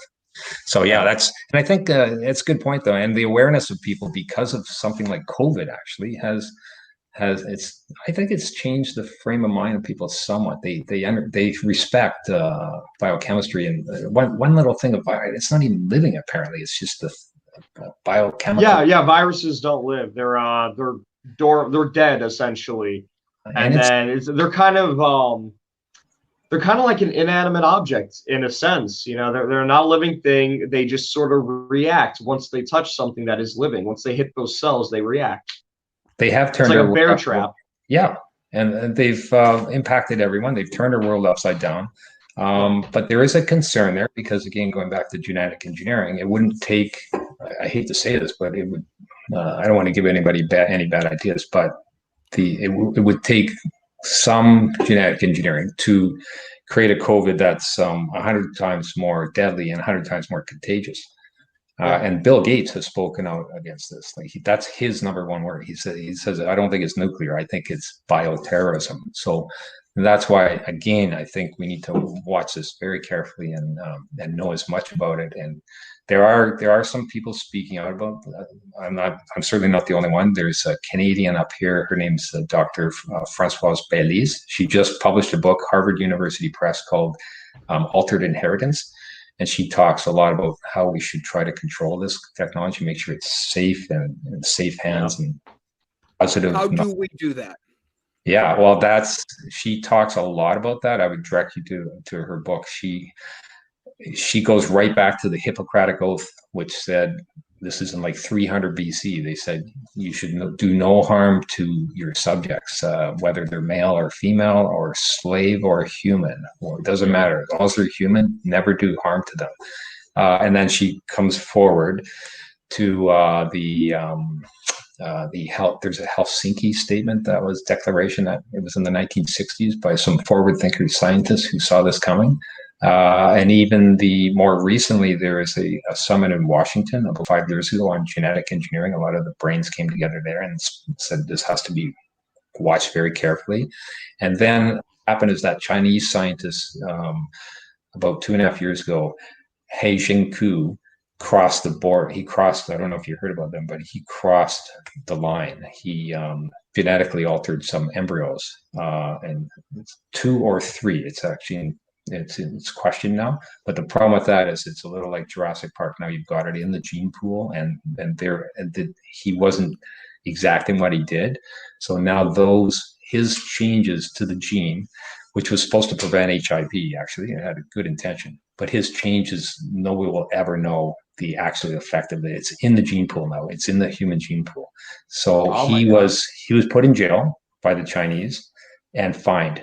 And I don't think it's any coincidence that in 2018, another group called the Commission on the Clinical Use of Human Genome, Germline Genome Editing was formed. And they are all like sort of world experts in the national science academies. And the US led the way with UK and other national science academies. And they got together and said, we can't be crossing the line like this.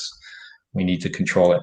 But the problem is, despite all this, they can make all the declarations and committee reports. They can do everything they want. But the fact is, they don't have the power to stop everybody. And the analogy I use is steroids in sports. You guys are probably sports guys. Have they stopped athletes from using steroids? No, they haven't. You're not supposed to. And even when they do, they find that genetic thing that's different and they give them it in a different way. And that way they're still building the testosterone, the muscle. It's like how Barry Bonds got away with it back in the day and then got caught later. 100%. So if this is readily available stuff, like I'm going to ask a serious one and then I'm going to have some fun because we're near the end of the show anyways. But like, this is very serious stuff. Who your colleague, your friend that wrote the book that was by Harvard, what was the name of it again? I wanted to write it down. This is your book. For everybody, again, this is your book, so that way people can make sure they grab it. Yep, I did that on. And so he's putting the link down in the chat for everybody. Yeah. Yep, I put your link there, and then her book was what? Her book is called Altered Inheritance, and it was just released by Harvard University professor. She's a she's a professor at Dalhousie University in Halifax, Canada. Yeah, there are other people speaking out. There's another person they could look up. I don't think she's done a book, but she's from UCLA. Jody Halpern. Dr. Jody Halpern is being very big. She's got an sort of an ethics group set up at UCLA, looking at how do we control this, and keep it positive. And there are others. So it's a big topic, and a lot of nonfiction books and things are coming out. There's a book.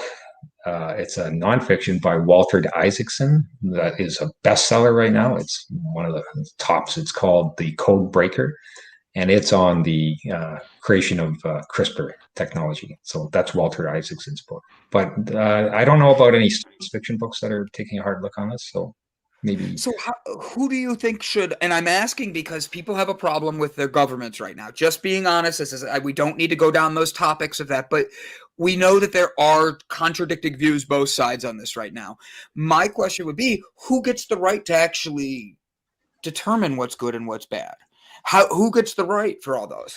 Françoise Belos, going back to her, I think she said it best. She said, let's just get people learning about it as much. Let's get a sort of a social, not a consensus, but awareness of it. And that's the first step. Just get everybody on board. And then when they make the decisions, it's not just the scientists or it's not just the political leaders. It's everybody getting involved in the decision making. So yeah, that's as best I can put it. It's not going to be easy. So. Yeah. No. And that's why I had to ask. Now, with all of this and all of the tech, come on, computer, and everything that we have going for us in the future and all this, do you think that Walt Disney's head is frozen so that way we can bring him back later somewhere? Yeah, exactly. I told you I wasn't going to keep it serious. I had to get a joke in somewhere. Yeah, exactly. But like, it's one of those things where that is something that we hear about, and I knew that would get the laugh. But at the same point, people would want to freeze themselves if they knew they had a chance to live forever later. If this is something that's there, do you see this being very plausible for people in the future to be able to have these types of things? Like, you could go to the doctor and be like, I want to be blue-eyed instead of brown-eyed. I want to change get rid of my this, my that, my bipolar, my shortness. I want to get rid of this. I want to grow a foot more. I would love that. I'm 5'10". It'd be amazing to be 6'10". Sure. All bets are off. All bets are off. I mean, the way I was talking with somebody about this, one of my former students, I said, look, the history of humans, what we've done a pretty good job nurturing each other, getting better medicine, diet, education. I mean, we're not perfect, but we've done a pretty good job helping each other and growing by nurturing. But there's the nature and nurture argument. Everybody's heard about that, like the movie Trading Place, great movie with Dan Aykroyd and Eddie Murphy about the nature versus nurture, right? And this genetic engineering is going to be the change in the nature. It's not nurture. You're literally changing human nature by manipulating the genetic code. And I'm not a highly religious person. I do have some. I'm not atheist, but if you don't mind, if we have time, could I read one quote by a religious scholar? Absolutely, please do. Yeah. If I can find it. It's the scholar is C.S. Lewis. So you've probably heard of him. I love C.S. Lewis. Love C.S. Lewis. Yes. So His Crusade letters are one of my favorites. Okay, so good. Well, C.S. Lewis wrote a book in 1943 called The Abolition of Man. And he forecast this. He said, if any one age really attains by eugenics or scientific education the power to make its descendants what it pleases, all men who live after it are patients of that power. And he also, just a little bit later, he said, man's power over nature and therefore over other men. So he's connecting the two. Yeah. Mm-hmm. Yeah, I just, so prophetic, so deep, written 80 years ago. Yeah. I have to ask, just because you are, you're not religious, and then Gavin will do our goodbyes after this. Unless you have another question, I'll refer to you because I know this fascinated me. Gavin knew stuff while I was learning, so this was fascinating to me. Thank you, Dr. Mark. Your link is in there. Everybody check it out. I found altered inheritance with CRISPR methods.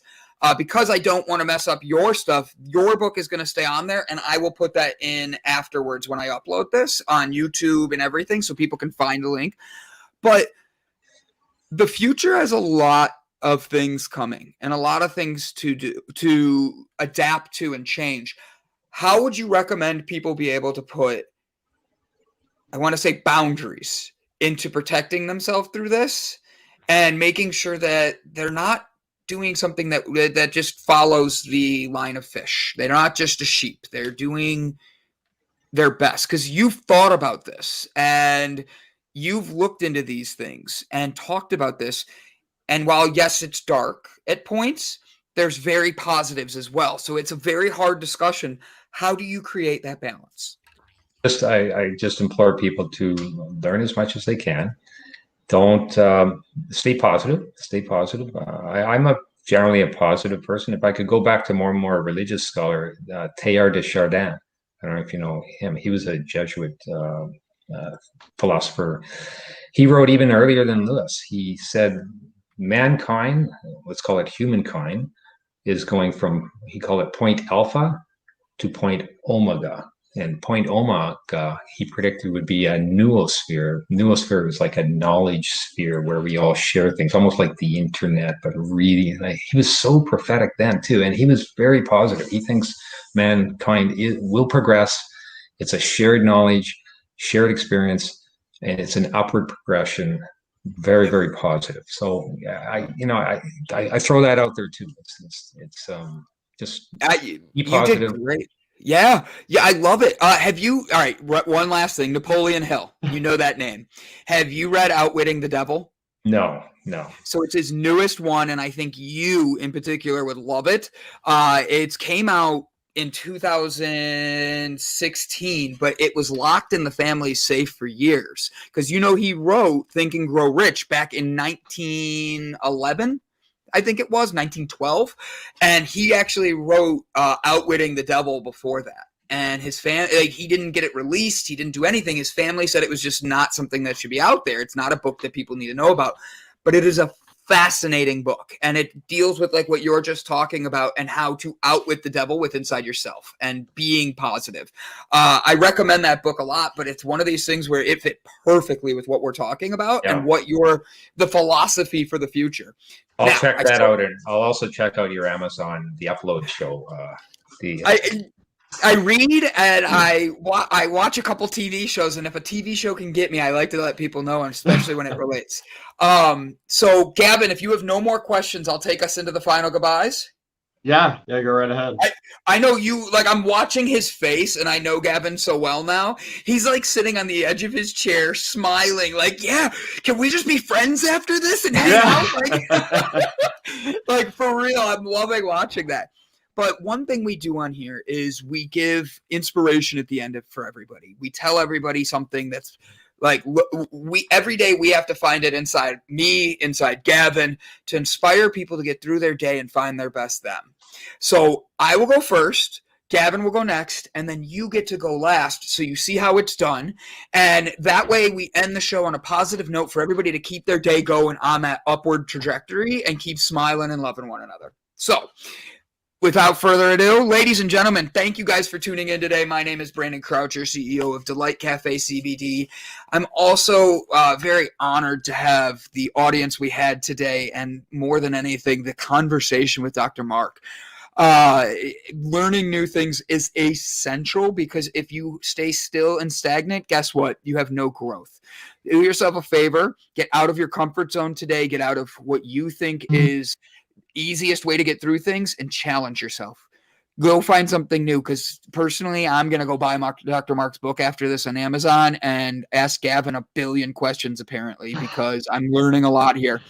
But get out of your comfort zone, find something new, and build your best you, because no one can do it but you. Gavin.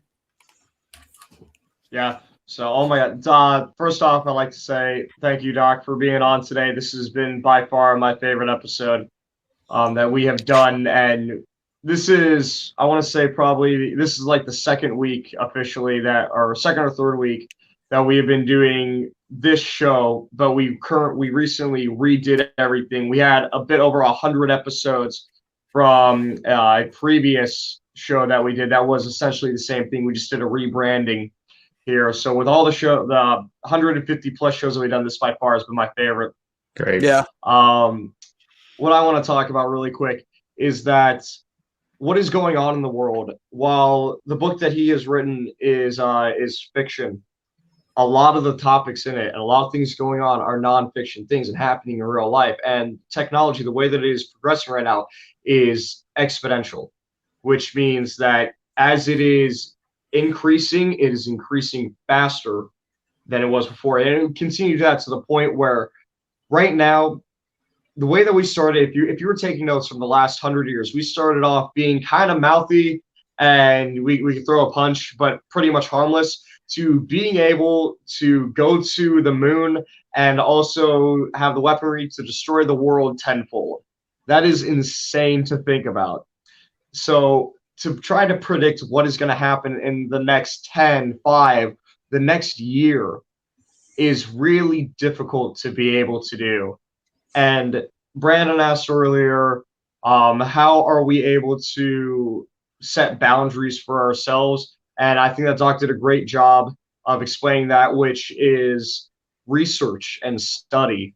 You're going to have to do it with everything that's going on and how fast it's going to be happening. You have to look into it and you have to figure out what you are comfortable with doing and learn and understand that it is okay if you are not comfortable with some things.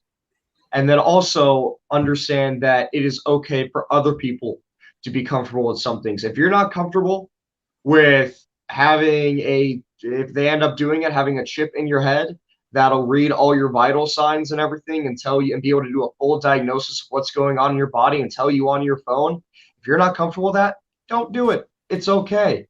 But if you are comfortable with it, then go right ahead. That is your body. It is your choice. It is your risk to take. And there is a lot of risk with this, but there is, in my opinion, at least equal or greater benefit from it. There's a very high reward. Very well said, both of you. Great. And I'll finish too. First of all, I'm a hockey fan, so I'm happy we got your captain from Columbus, Mike. Yes. He destroyed us last year, that team. He's such a great player, and we're lucky that we got him before he retired. So, but it's wonderful to see young people like you thinking about this, talking about this, hosting this wonderful show. And Gavin, you just mentioned something about feeling comfortable. Whether people no one feels comfortable totally throughout their life. I'm going to throw two quotes out. One is by Hans Selye, who was a famous Canadian neuroscientist. He was the guy who sort of looked at stress. What is stress? And he said, complete freedom from stress is death. So look, you're going to be stressed. There's some stress. It's, you don't want too much, but there's nothing wrong with that's being alive, thinking about these things and feeling uncomfortable. That's okay. And the second thing is, there's a wonderful quote by Keller. We all know who she was. And she said that that security is mainly a superstition. You're going to feel insecure, basically. That's what she's saying. And that's okay. That's part of being human. We're not robots. We got to think about these things, but stay positive and just keep learning. And I think humanity will continue progressing. I'm very, very thankful for this opportunity for joining your show. Yeah, thank you for being here. That sentence that you said, thank you. That was probably the most euphoric sentence I have ever heard. The quote about stress and death. Oh, this was such a wonderful episode. Thank you so much for being on. Absolutely. That ending was perfect. Complete freedom from stress is death. Everything about today, I'm giddy. Everything about today's episode was just so wonderful. Oh, Thank you. Thank you very much. I will send you an email with a copy of this, and I honestly very much enjoyed it. Thank you very much. Guys, we're here tomorrow, same time, 10 a.m. Eastern Standard Time to noon. We are Java Delight. We make sure to give you a shot of adrenaline to get you through your day and help you finish strong. Man, what a great episode. Thank you guys so much. See you tomorrow, guys. Thank Dr. Mark.